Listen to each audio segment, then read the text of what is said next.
কাহিনী মনে পড়ছে, বনি ইসরাইলের ভিতরে এক বুড়ি ছিল, বুড়ি। তো রাজার প্রাসাদের কাছেই বুড়ির ঝুপড়ি ছিল।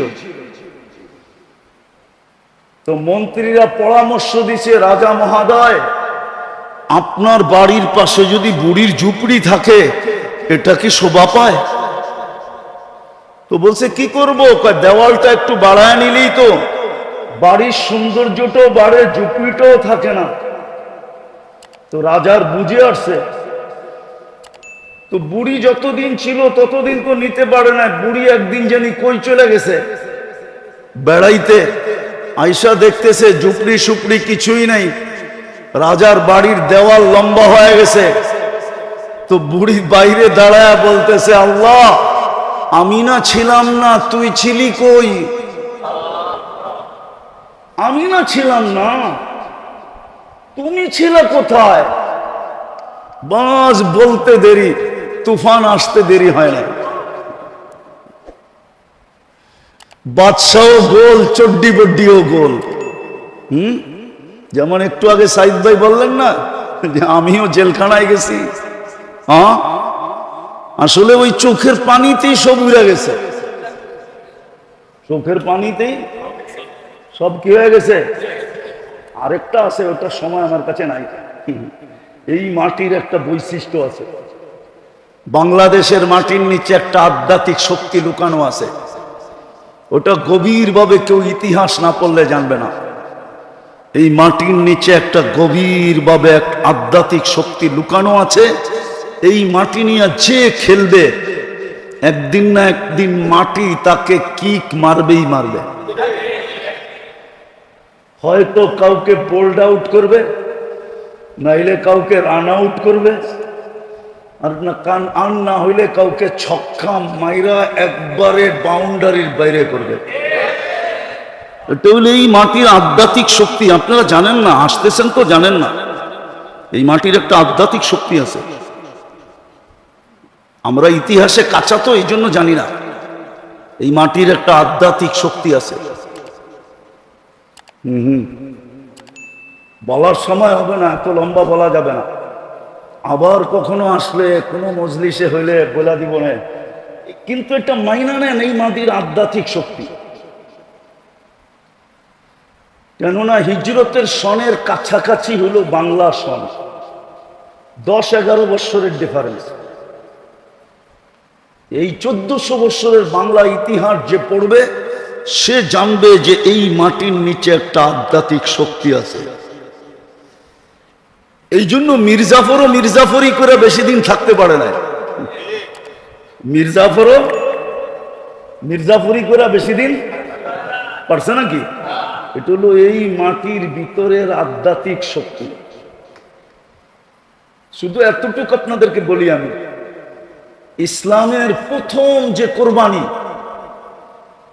ইসলামের প্রথম কোরবানির একটা বিন্দু এই মাটির নিচে এখনো লুকায়িত আছে।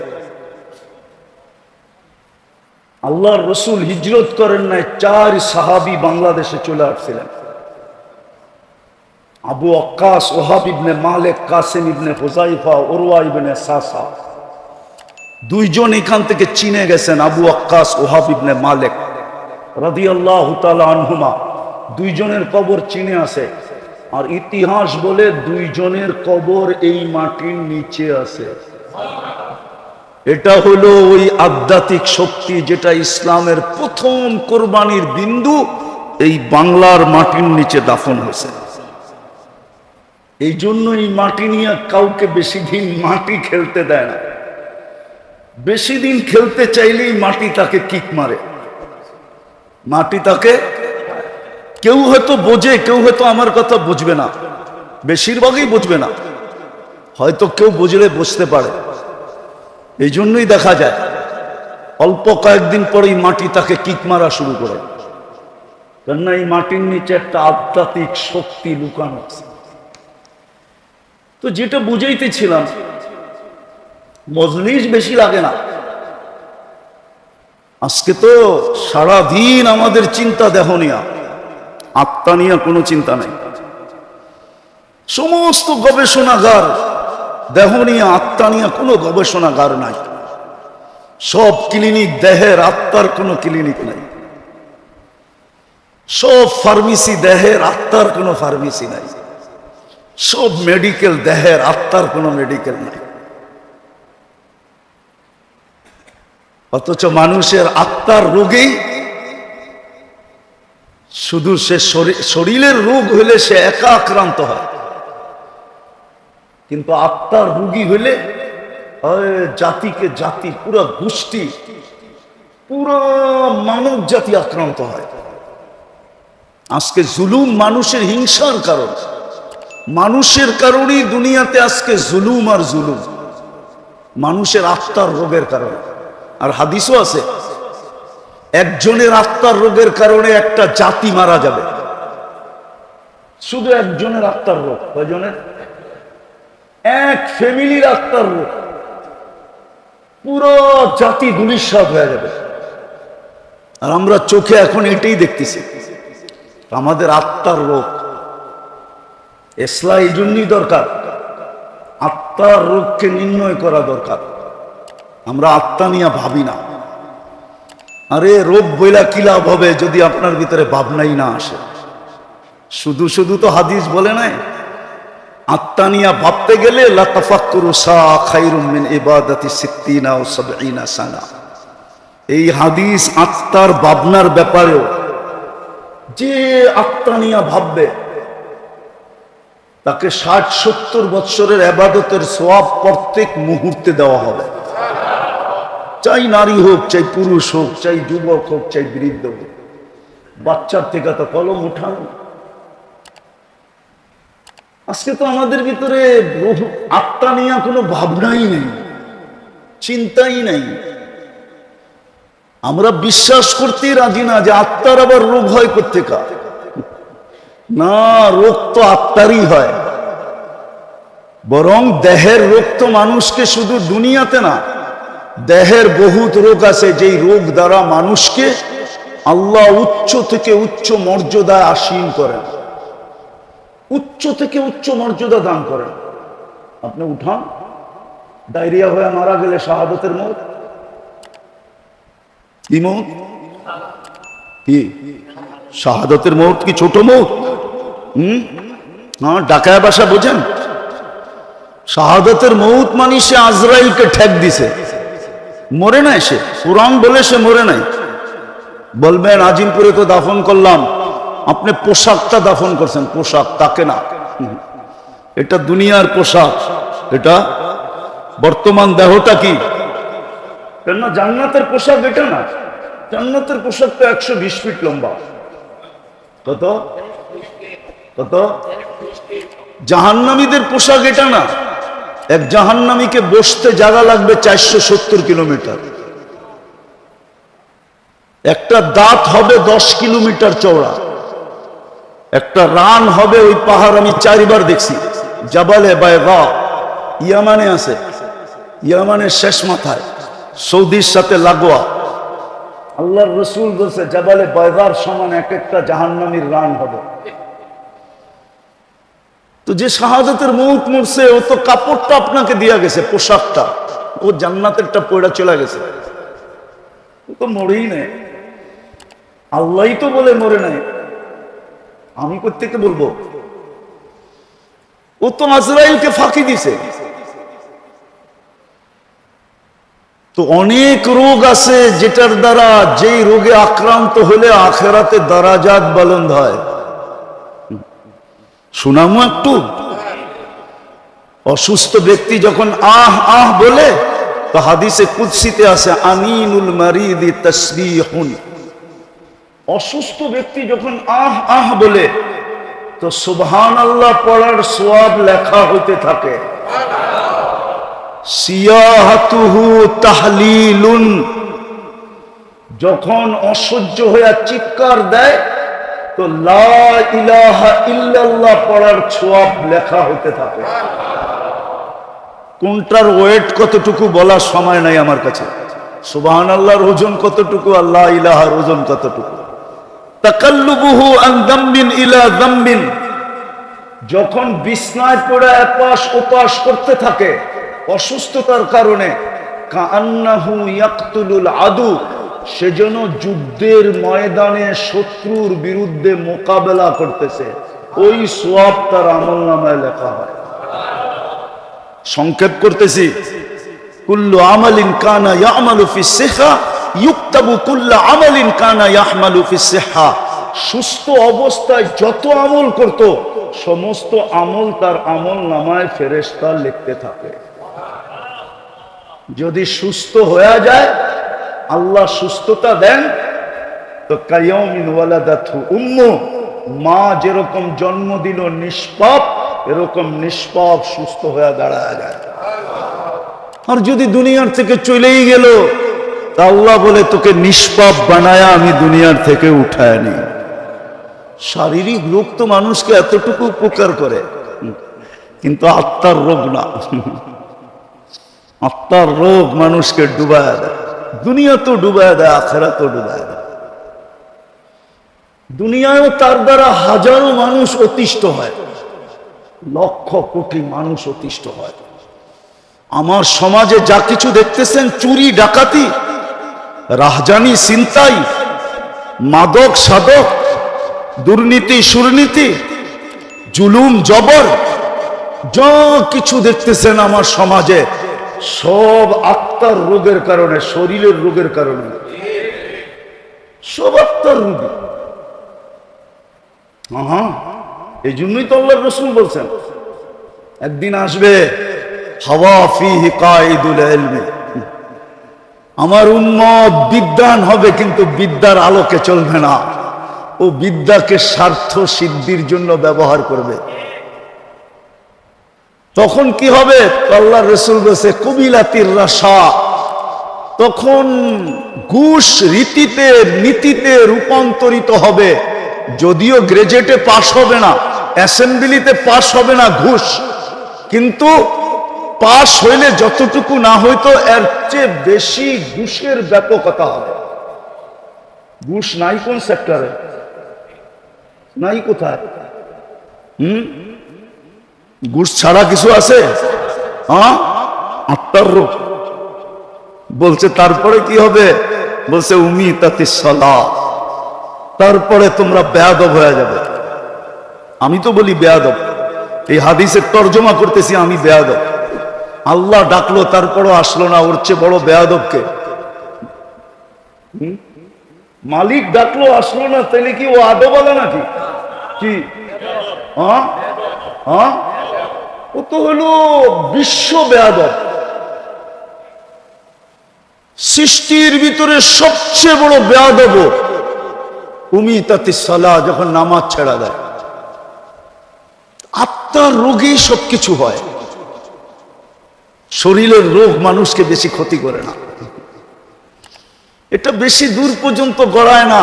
যদিও বলে করুণা সবার বাতের ভিতরে ছড়ায় যাবে, হতে পারে, কিন্তু আমি এটা বিশ্বাস করি না। যদি হইতো এরকমই, তাহলে সারা দুনিয়ায় 2020-এ বাংলাদেশে বলছিল সবচেয়ে বেশি বিপর্যয় হবে বাংলাদেশে। কোথায়? ঠিক না?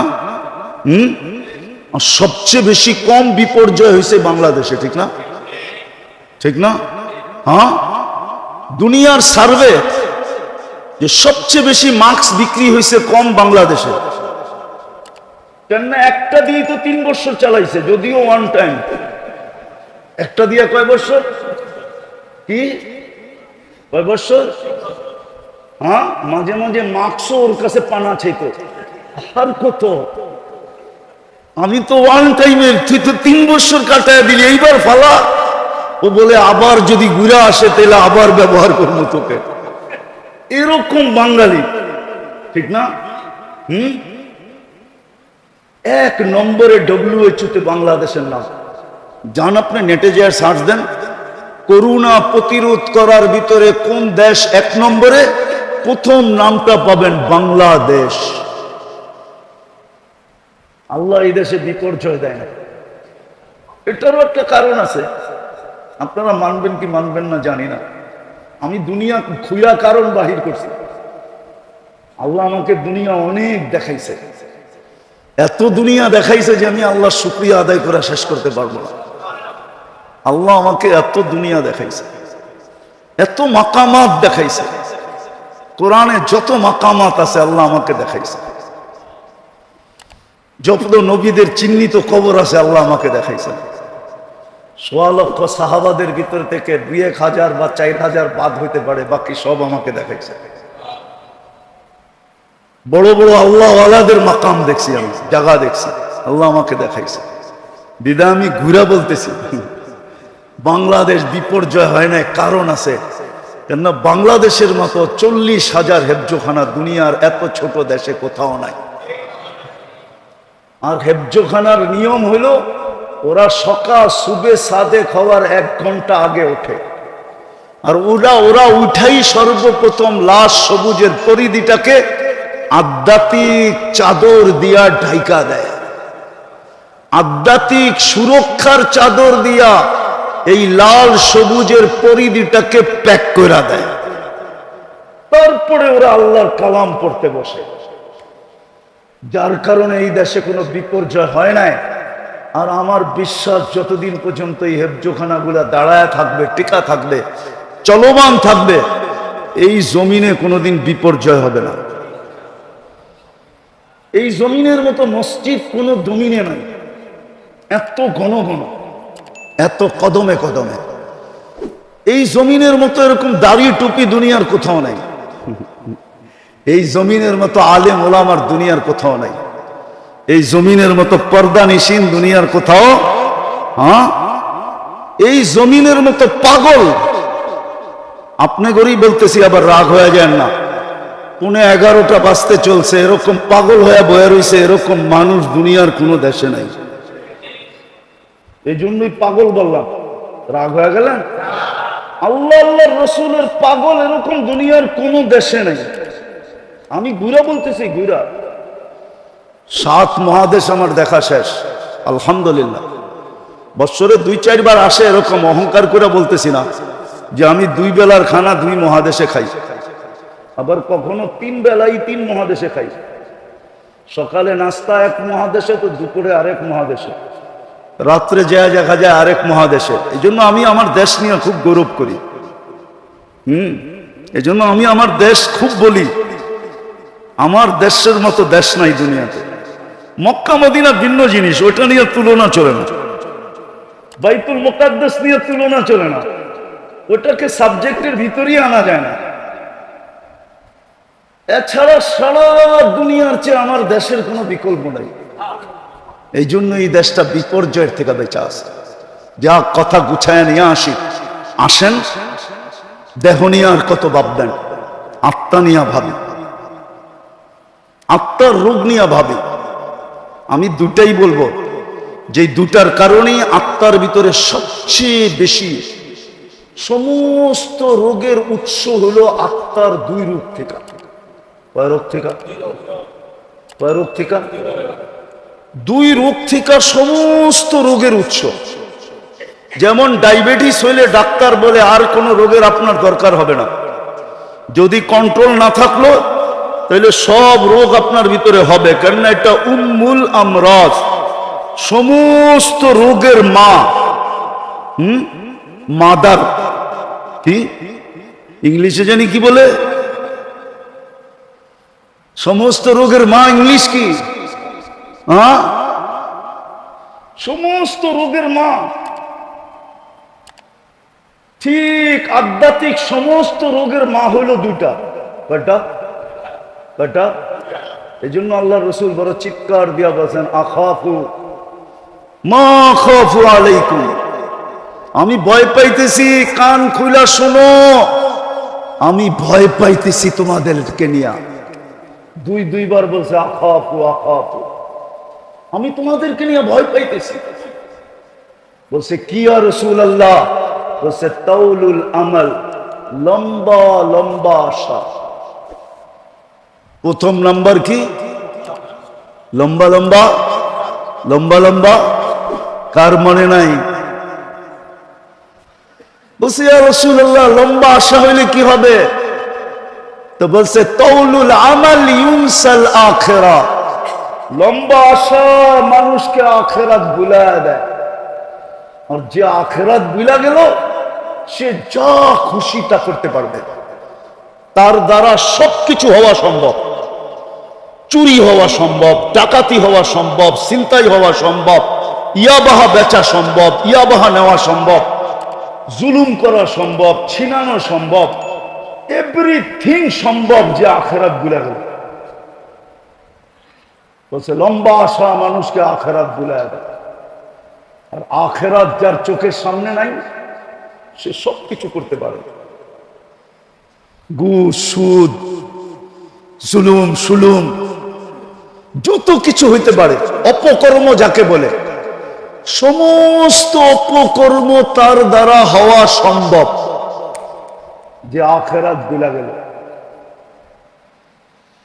আজকে আমরা আখেরাত ভুলা গেছি। আখেরাত আখেরাত যে ভুলা যায়, হায় হায় হায়, কসম খোদা, আখেরাত যার স্মরণ থাকে, কসম খোদার, ও তো পাও উঠাইতে পারে না। উঠাইতে গেলেও চিন্তা করে আখেরাত বনবে না বিগাড়বে, আখেরাত ঠিক হবে না বরবাদ হয়ে যাবে। ও তো পিঁপড়া পর্যন্ত মারতে পারে না, পিপিলিকা পর্যন্ত ওর হাতের আঙ্গুলের দ্বারা অহেতুক পদদলিত হইতে পারে না। কেননা পিঁপড়া আল্লাহর সৃষ্টি। কার সৃষ্টি?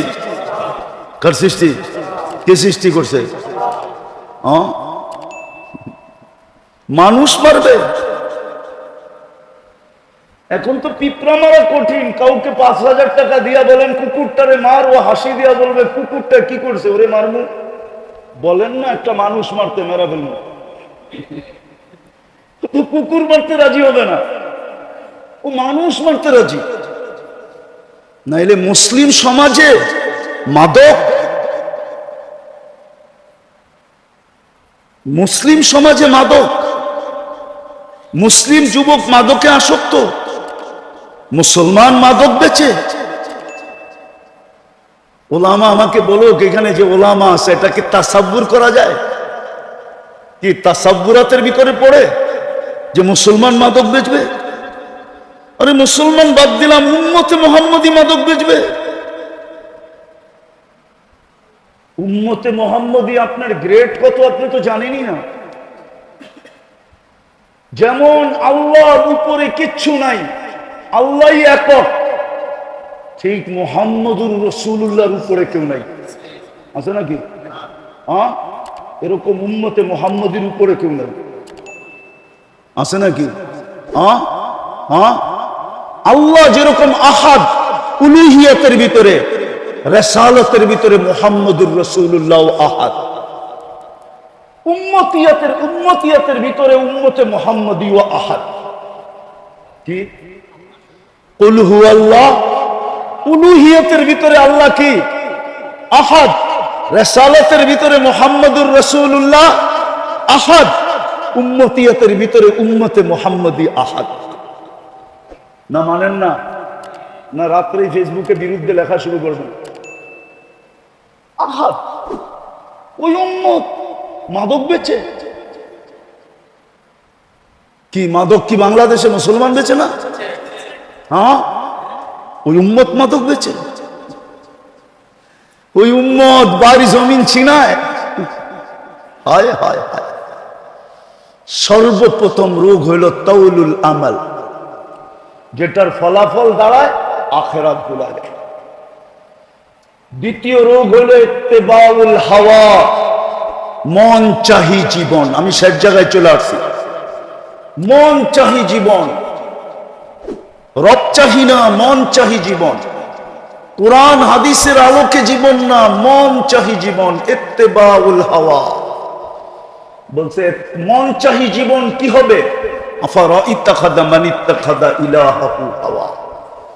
মন চাহি জীবনে কি ক্ষতি হবে? আওয়াজ কমান। মন চাহি জীবনে কি ক্ষতি হবে?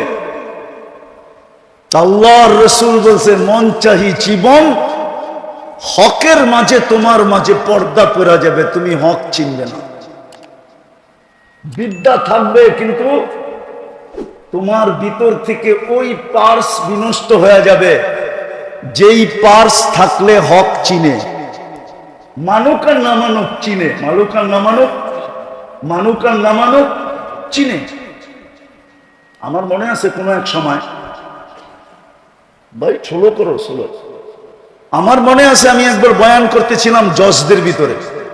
বাংলাদেশের 850 জজ আছে, রমজানে ওদের একটা ইফতার পার্টি হয়। তো কোনো এক সময় আমাকে ইনভাইট করছিলেন, আমি জজদেরকে বলতেছিলাম 850, এখন একটু বেশি হবে, 900 950 মতো। ওই সময় যে মন্ত্রী ছিল ওনার নামও আমি জানি, উনি আমার পাশে বসা ছিল। তো বলতেছিল আসরের পরে ইফতার কাছাকাছি, আমি বয়ান করতে গেলে হুজুরের বয়ান করা হবে না। তো আমি বয়ান করলাম না, আজকে হুজুরের বয়ানই শুনি। তো আমি বলতেছিলাম শোনেন, আমি জানি আপনারা যেখানে বসে আছেন আমার মতো দাড়ি টুপি নিতে পারবেন না, জুব্বা সুব্বা পাগড়ি সাগড়ি পড়তে পারবেন না, আমার বেশভূষা অবলম্বন করতে পারবেন না। কেন আপনারা যে চারটায় বসা আছে, বলছিল আসা আইয়ান ফানা ও নাত্তাখিদাহু আলাদা, আমাদেরকে উপকার করবে। কেননা তুই তো আজ পর্যন্ত একটা বাচ্চা আমার কোলে দিতে পারস না, তুই তো পুরুষই না। যাও, একটা আল্লাহ পাঠাইছে, চল, দুনিয়া তো জানে না এটা কার, আমাকে বইলেই ঘোষণা দিয়া দিমু। তো ফেরাউনের কোলে যখন দিতেছিল আর বলতেছিল আসা আইয়ান ফানা ও নাত্তাখিদাহু আলাদা, আমাদেরকে উপকার দিবে, আমরা সন্তান বানায় নিব। তো ফেরাউন জট করে বলে ফেলছে লাকি লাইসাদি, তোর হইলে হইতে পারে উপকার, আমার হবে না। আল্লাহর রাসূল বলছিল লাউ আকাররা লাহাদাহুল্লাহ, যদি ও ওই মুহূর্তে ইকরার করত, স্বীকারোক্তি দিত, আল্লাহ ওকেও হেদায়েত দিত। আমি বললাম হককে হক বলে স্বীকার করা, তো বলতেছে হুজুর এটা তো সহজ। হক দ্বিতীয় হইল হককে কখনো ক্রিটিসাইজ না করা। আমার সমাজে দেখেন টকশোতে, কয়েকদিন আগেই শুনতেছিলাম একজনের টকশোতে বলতেছে মাদ্রাসাগুলা বলে গরিব বানানের কারখানা।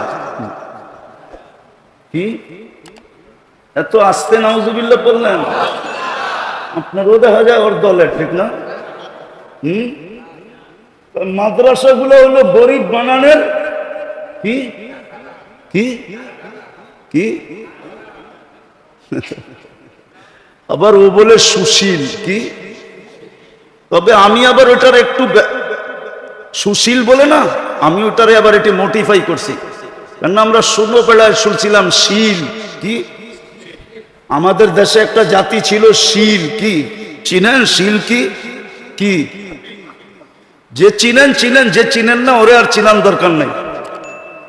তো সুশীল, এটা সুশীল না, এটা হলো সুশীল, শিক্ষিত শীল। মাদ্রাসায় বলে গরিব বানানোর কারখানা। দেখেন না এক একজন হুজুর করে নিয়ে কিভাবে ব্যঙ্গ করে, অথচ নিজে বিরাট বিরাট শিক্ষিত। ওই যে মনচাহি জীবন, ইত্তেবাউল হাওয়া, মনচাহি জীবন মানুষকে তার মাঝে আর হকের মাঝে পর্দা ঢেলা দেয়। শিক্ষা দীক্ষা সবকিছু থাকা সত্ত্বেও, যুক্তি তর্ক বুঝা সত্ত্বেও হককে মানে না। হক মানার ক্ষমতা তার ভিতর থেকে বিলুপ্ত হয়ে যায়। আর যার ভিতর থেকে হক মানার ক্ষমতা বিলুপ্ত হয়ে যায়, খোদার কসম ওকে দিয়া যা খুশি তা করার যায়। ওকে দিয়া সূর্যের আলো তো করানো যায়, আবার রাতের অন্ধকারও করানো যায়। হ্যাঁ হ্যাঁ, সূর্যের আলো তো করানো যায়। আমি আপনাদেরকে আঙ্গুল দিয়ে দেখাইতেছি না, আপনাদের সামনে প্রস্ফুটিত। নাহলে মানুষ মানুষকে পাখির মতো গুলি করে মারে কি করে, ঠিক না? মানুষ মানুষকে গুলি করে মারে কি করে? মানুষ মানুষকে মারে, আবার স্বজাতিকে মারে, স্বদেশীকে মারে, আবার স্বভাষাভাষীকে মারে। ভাষা এক, দেশ এক, জাত এক, পাখির মতো গুলি করে মারে। বোঝা গেল হক ওর কাছে নাই, হক ওর কাছে নাই। কেননা ওর মন চাহি জীবন হয়ে গেছে।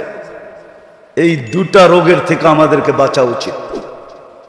দুটা রোগের থেকে যদি বাঁচতে পারলেন, একটা হলো লম্বা আশা, যেটা আল্লাহ রসুল ইঙ্গিত দিছে, ইদা আসবাহতা ফালা তানতাদিরিল মাসা, যেটা বাংলার জমিনে আল্লাহ সত্যায়িত করছে, 1 মিনিটের নাই ভরসা। যে লেখছে, সে গাইছে স্টেজে, তার উপরে সত্যায়িত হয়েছে। ফিরোজ শাহী লেখছে, গাইছে, আর গাজীপুরের স্টেজে এই গান গাইতে যে মারা গেছে। আল্লাহ বুঝাইছে তুমি আশা লম্বা করো না, আশা যত খাটো করা যায়। আসবাহতা ফালা তানতাদিরিল মাসা। হ্যাঁ, আপনাদের এলাকার নাম কি? ওয়ার্ডের নাম কি? হাজারিবাগ, থানা হাজারিবাগ, ঠিক না? হাজারিবাগের মানুষ আজকে সূর্যটা বলতে বলতে ডুবছে, লান আউদ ফি হায়াতিকা আবাদা। হতে পারে কাল সকালে তোমরা আমাকে কেউ উঠতে দেখবে না। আল্লাহ পারে। জমিন প্রতি মুহূর্ত আল্লাহকে বলে, আলা কুল্লা ইয়াউমিন ওয়াল আরদু তাস্তাযিনু রাব্বা। জমিন প্রতি মুহূর্ত বলে, আল্লাহ অনুমতি দেন না, আন আবতালিয়া ইবনা আদম ফি বাতনি, আমি মানুষকে পেটে নিয়ে যাই। আল্লাহ জিজ্ঞাসা করে, কেন? যাহারা যাহারা মালাআ যাহরি জুলমা গুলমান ওয়া জাওরা, আমার পেটটা জুলুম অত্যাচার গুনাহে ভরে গেছে, আমি আর সইতে পারতেছি না, অনুমতি দেন না। প্রতিদিন জমিন বলে, প্রতি মুহূর্ত বলে। এটার নাম ওই ভূমিকম্প। ভূমিকম্প এটার নামে। কম্পা ভূমি বলে ইন্দোনেশিয়ার ভাষায়, বাংলার ভাষায় বলে ভূমিকম্প। ভূমিটা কাঁপতে দেরি, আমরা পেটে যাইতে হয়তো দেরি করব না। আজকে সূর্য বলতে বলতে ডুবছে। বিদায় আসেন, যদি নিজের শুদ্ধি চান, আশাকে ছোট করেন, মন চাহি ছাড়েন, আল্লাহ চাহি ধরেন, রসুল চাহি ধরেন। আল্লাহ কি চায়, রসুল কি চায়, কোন মুহূর্ত আপনার কাছে কি চায়, বলবেন এটা শিখবো কোথায়? ওটার জন্য বাংলাদেশের মতো সহজ পরিবেশ দুনিয়ার কোনো দেশে নাই। আমার বয়ানে আছে, শুনতে পারবেন। এক মাসলার জন্য আমার কাছে 700 কিলোমিটার দূর থেকে আসছে। 2008 আমার সফর চলতেছিল এন্টার ইউরোপ। আমি জার্মানির ফ্রাঙ্কফুর্টে বসা ছিলাম। 700 কিলোমিটার দূর থেকে একজন নবমুসলিম আসছে একটা মাসলা জিজ্ঞাসা করতে। আমি শোনার পরে বলছিলাম, তোর পাও দুইটা দে, আমি একটা চুমা দিয়া নেই। কেননা হাদিসের আলোকে তোর পাও চুমা পাওয়ার যোগ্য। তুই যত জায়গা দিয়ে আসছ, সমস্ত জায়গার তরু লতা গাছপালা মাটির কণা পর্যন্ত তোর জন্য ইস্তেগফারের মাগফিরাতের দোয়া করতে। তুই দে আগে পাও দুটা চুমা দে। মাসলাটা ছিল, আমি নবমুসলিম, আমার মা বাবা মুসলমান না। ইসলাম, আল্লাহ, রসুল, কোরআন, হাদিস আমার অমুসলিম মা বাবার সাথে কেমন ব্যবহার শিখায়, আমি কেমন ব্যবহার করব। কিন্তু আমি বাংলাদেশে বুড়া হয়ে গেলাম, আজ পর্যন্ত কোন যুবক আমাকে এসে জিজ্ঞাসা করে না যে আমার মা বাবার সাথে আমি কেমন ব্যবহার করব। আপনারা কোনোদিন জিজ্ঞেস করছেন?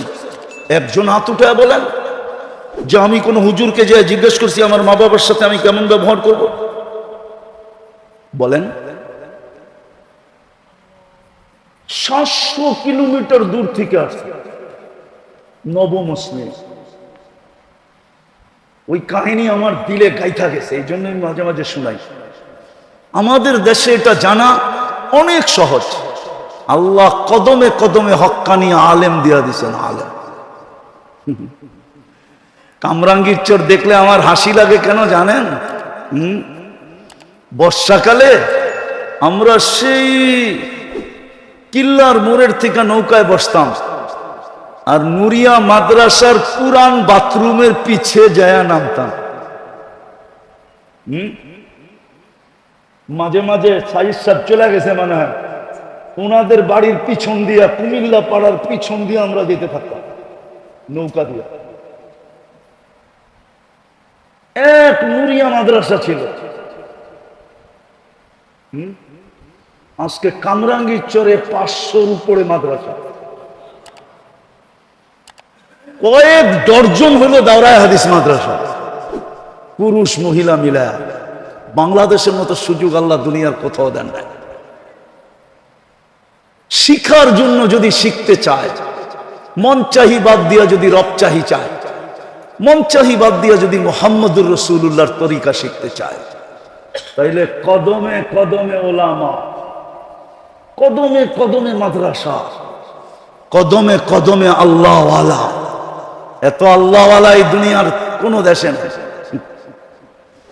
আমার সফরের জীবনের অভিজ্ঞতা আমি বলতেছি, আমি বেশিরভাগই তো রাত্রে নামি, আর প্লেনে ফার্স্ট ক্লাসে থাকলেও ঘুম হয় না। কেন হয় না জানি না, গাড়িতেও হয় না, প্লেনও হয় না। তো আমার একটা নিজের অভিজ্ঞতা বলতেছি, সারা দুনিয়া ঘুরা যখন প্লেনটা বাংলাদেশের সীমানায় ঢোকে, দেখা যায় স্ক্রিনে দেখা যায় প্লেনের ভিতরে যে লাগানো থাকে, ওটা দিয়ে দেখা যায় এই সীমানায় কলিকাতার থেকে সীমানায় ঢুকলো, অথবা পূর্ব দিক থেকে হলে চিটাগাং কক্সবাজার দিয়ে এই বার্মা পাড়োয়া সীমানায় ঢুকলো। আমার মনে হয় বাংলাদেশের সীমানায় ঢুকলে প্লেনই বলে দেয় যে সীমানায় ঢুকে গেছে। কসম খোদা, আমি আমার অভিজ্ঞতা বলতেছি, শতবারের ফ্লাইয়ের অভিজ্ঞতা বলতেছি, শতবার না আরো বেশি। আকাশে ডাকতেছে হালমিন মুস্তাগফির ফাগফির আলা, বন্ধুর উম্মত, হায় হায় হায় বন্ধুর উম্মত, হাবিবুল হাবিবি হাবিবুল। আমরা বন্ধুর উম্মত, আর বন্ধু আল্লাহর বন্ধু, বন্ধুর বন্ধু বন্ধু, হাবিবুল হাবিবি হাবিবুল, বন্ধু আল্লাহর হাবিব। আমরা বন্ধুর হাবিব, আমরাও আল্লাহর হাবিব। এই জন্যই তো আমাদেরকে ডাইকা ডাইকা মাফ করতে চাইতেছে। আর আজকে থেকে শিখেন ওলামাদের সোহবত, ওটার জন্য সোহবত লাগবে। সোহবত কি কি লাগবে? শুধু শুধু বলে নাই।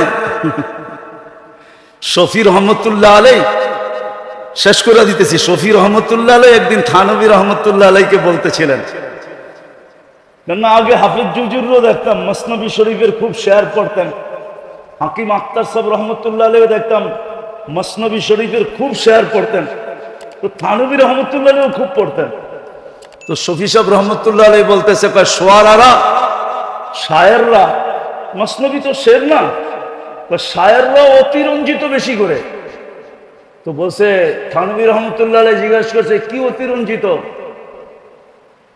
বা একদম সোহবতে বা আউলিয়া, সামান্য সময় আল্লাহওয়ালাদের হক্কানি আলেমদের সোহবত বেহতের আস সদ সালে তাআত বেরিয়া, রিয়াহীন 100 বৎসর ইবাদতের চেয়ে উত্তম।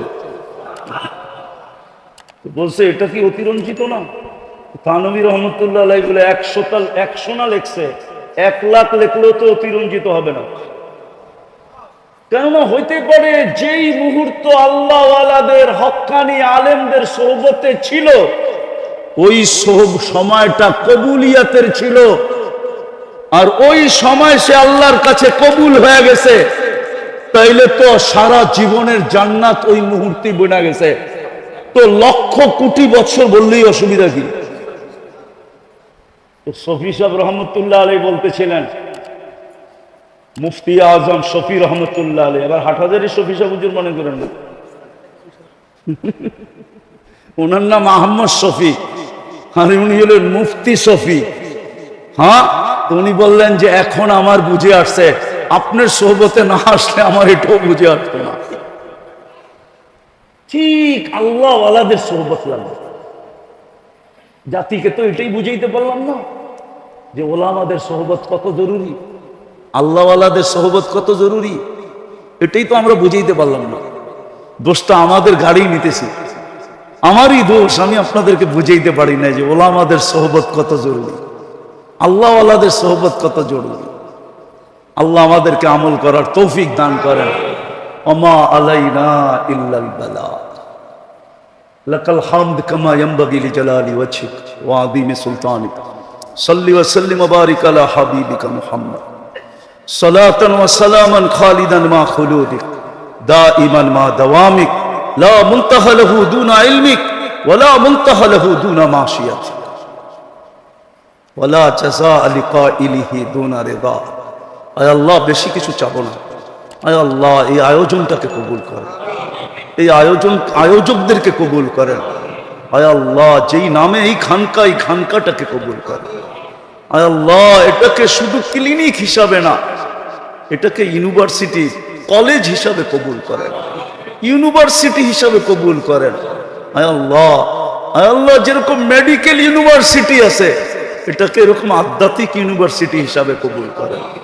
যারা আসছে তাদেরকেও কবুল করেন, যারা আসতে পারে না আকাঙ্ক্ষা ছিল তাদেরকেও কবুল করেন।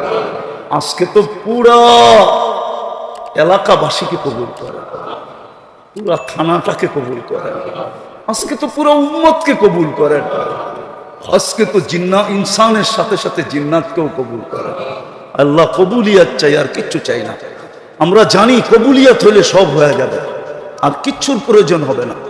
আল্লাহ, এক ফোঁটা পানি তাও বিদ্যুটে দুর্গন্ধময়, তাও নিকৃষ্ট, কবুলিয়াত পাইছে দেখি তো আজকে সৃষ্টির সেরা। কবুলিয়াত চাই, আর কিচ্ছু চাই না। আল্লাহ, আবারও বলতেছি, কবুলিয়াত চাই, আমাদের তওবার কবুলিয়াত চাই, আমাদের এই গরমের ভিতরে ঘাম ঝরানোর কবুলিয়াত চাই। আয় আল্লাহ, আজকে হাজারিবাগকে কবুল করে, যার যে পেরেশানি আছে দূর করে দেন, প্রয়োজন আছে মেটায় দেন, অসুস্থ আছে শেফায়ে কামেলা আজেলা দায়েমা মুস্তামেররা নসিব। আয় আল্লাহ, এই প্রতিষ্ঠানটাকে কবুল করেন, এর ছাত্রদেরকে কবুল করেন, ওস্তাদদেরকে কবুল করেন, প্রতিষ্ঠাতাদের কিয়ামত পর্যন্ত নসলকে কবুল করেন। এর জরুরত থাকলে খাজানায় গায়েব থেকে পুরা করা। আয় আল্লাহ, যারা বরাবর ঈমান নিয়ে যারা কবরে চলে গেছে সবাইকে মাফ করা।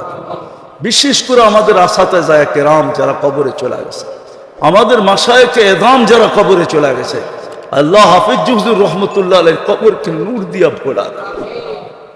আল্লাহ, আমাদের যে উস্তাদরা এখনো বাঁচা আছে তাদের হায়াতের ভিতরে পরিপূর্ণ বরকত নসিব করেন। বিশেষ করে আদিব সাহেব হুজুরের হায়াতের ভিতরে বরকত নসিব করেন, সেহত ও আফিয়ত নসিব করেন, সেহত ও আফিয়ত নসিব করেন, সেহত ও আফিয়ত নসিব করেন, সেহত ও আফিয়ত নসিব করেন। আরো খেদমত কবুল করেন, আরো খেদমত করার তৌফিক নসিব করেন। আল্লাহ, থানভী রহমতুল্লাহ আলাইহি ৬৩ বছরে ১৩০০ কিতাব লেখছেন। আল্লাহ, আল্লাহ, আদিব সাহেব হুজুরকেও আপনি এইভাবে কবুল করেন যে দুনিয়ার থেকে চলে যাওয়ার পরেও যেন আমরা দেখি যে হায়াত দিয়া ওজন দিলে কিতাব কয়েক লক্ষ গুণ বেশি হবে। আয় আল্লাহ, আয় আল্লাহ, আমাদের মা বাবাকে মাফ করা দেন, আমাদের আত্মীয় স্বজনকে মাফ করা দেন। আল্লাহ, আমাদের দেশটাকে আপনি হেফাজত করেন, সারা দুনিয়ার মুসলমানকে আপনি হেফাজত করেন। আয় আল্লাহ, আয় আল্লাহ, যদিও এই কথা আপনার শানের মোতাবেক হবে না, আপনি আমাদের উপরে নারাজ হয়েছেন এই কথা তো বলতে পারি না, কিন্তু অভিমান করছেন এটা বলতে পারি। সত্যই আপনি আমাদের উপরে অভিমান করছেন, নাইলে এরকম হবে কেন? উম্মতে মুহাম্মদীর এই দুর্দশা হবে কেন? আপনি অভিমান উঠায় দেন, ফিলিস্তিনকে জয়যুক্ত করে দেন, ইসলামের ঝান্ডাকে উঁচা করে দেন, মুসলমানদেরকে আপনি হেফাজত করেন। আয় আল্লাহ, ওই কথাকে আপনি মিথ্যা প্রমাণ করেন। সারা দুনিয়া এখন চিৎকার দিতেছে আপনি নাকি আমাদেরকে ছেড়া দিয়েছেন, আপনি নাকি মুসলমানকে ভুলে গেছেন, আপনি নাকি মুসলমানদেরকে ছেড়া গেছেন। আয় আল্লাহ, এই কথাকে আপনি মিথ্যা প্রমাণ করে দেন, আপনি আপনার কুদরতকে দেখায় দেন। আরিনা আজাইবা কুদরতাক ওয়া সাল্লাল্লাহু তাআলা আলা খায়রি খালকিহি মুহাম্মাদি ওয়া আলিহি ওয়া আসহাবি আজমাইন বিরহমাতিকা ইয়া আরহামার